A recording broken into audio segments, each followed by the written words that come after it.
चुनावी माहौल चल रहा है। सरपंची के साथ साथ जनपद सदस्य के भी चुनाव हो रहे हैं। चुनावी सरगर्मी चालू है, जनपद सदस्य भी साथ साथ में हो रही है। तो हमारे साथ महाराज सिंह तोमर हैं, वो जनपद सदस्य का चुनाव लड़ रहे हैं।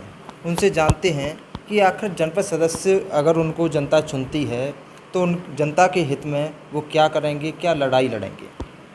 सर्वप्रथम मैं वार्ड क्रमांक 2 से क्रमांक नंबर 1 से पडराई बिलोनी एनो चदोखर से मुझे जनता का भरपूर आशीर्वाद मिल रहा है और यदि मैं जनता के आशीर्वाद से चुनाव जीतता हूँ तो जो मेरे दिल में क्षेत्र का विकास करने के लिए एक उमंग भरी हुई है, ये मेरी इच्छा है कि एक बार मैं चुनाव जीतूं और जनता के बीच में जो जनता के मुद्दे हैं, तमाम समस्याएं हैं, पानी की है, लाइट की है और तमाम बहुत से मुद्दे हैं।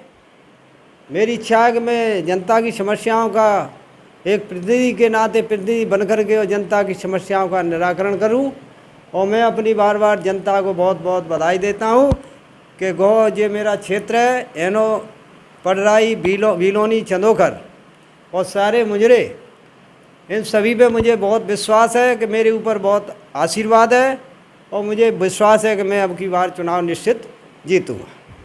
चुनाव जीतेंगे, जनता आप पर भरोसा जताती है, तो जनता के हित की आप लड़ाई कैसे लड़ाएंगे। जैसे कि सरपंच हैं, सरपंच बन जाते हैं, फिर वो जनता के हित की लड़ाई केवल वादों तक सीमित रहती है उनकी, तो वो नहीं कर पाते। हाँ, मैं चुनाव जीतूँगा तो ये तीनों पंचायतें मेरे अंडर में रहेंगी और मैं अपनी जनता को, तीनों पंचायत की, क्षेत्र की जनता को भरोसा दिलाना चाहता हूँ कि आपकी कोई भी समस्या होगी, मैं सरपंचों को टाट करके सरपंचों के माध्यम से आपकी समस्या का समाधान करूँगा।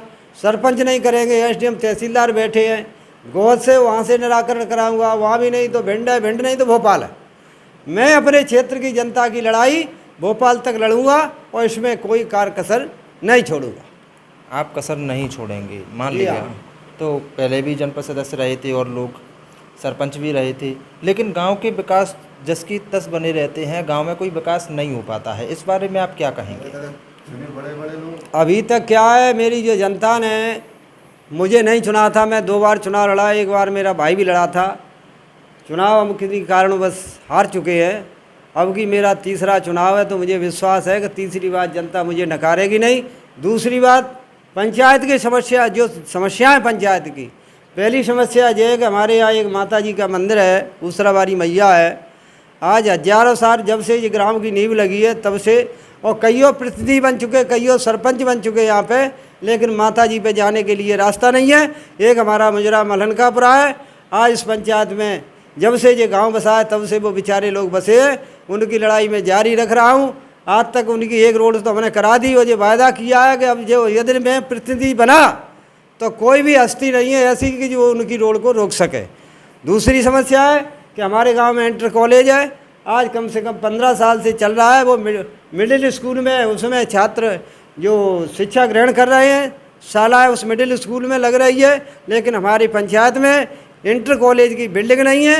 मैं अपने चंदोखर की आम जनता को, क्षेत्र की जनता को भरोसा दिलाता हूँ कि यदि मैं डेलीगेट बना तो पहला काम होगा कि इंटर कॉलेज चंदोखर में इंटर कॉलेज की मैं बिल्डिंग भी बनवाऊँगा। ये मेरा वायदा है जनता से। गांव में शिक्षा का स्तर क्या है वैसे?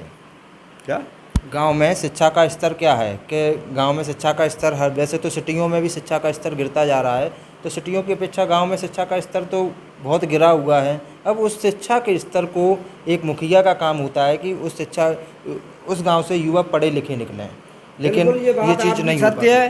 क्या है कि यहाँ जो प्रतिनिधि बन जाते हैं, पहली बात तो सरपंच की जिम्मेदारी होती है। सरपंच बन जाते हैं, कभी साला में देखते नहीं हैं कि मास्टर आ रहे हैं या नहीं आ रहे हैं, बच्चे पढ़ने आते हैं कि नहीं आते, पढ़ाई होती है कि नहीं होती है। ये एक प्रतिनिधि होने के नाते प्रतिनिधि की बहुत बड़ी जिम्मेदारी होती है।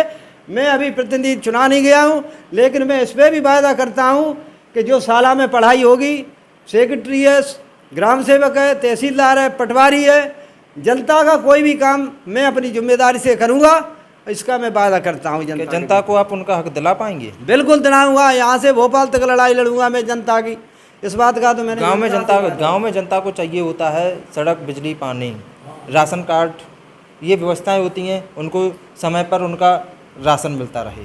पहली बात- ये कई गांव से ये ऐसी बिल्कुल, समस्या बिल्कुल, निकल आप के कह सामने रहे हैं आई। श्रीमान जी, बहुत अच्छी बात कही है आपने। ये बहुत बड़ा मुद्दा है कि कईयों हमारे ऐसे लोग हैं जिनके कार्ड बने हैं और उनको राशन नहीं मिलता है, बेचारों की पर्ची बनी है, पर्चियों पे राशन नहीं मिलता है।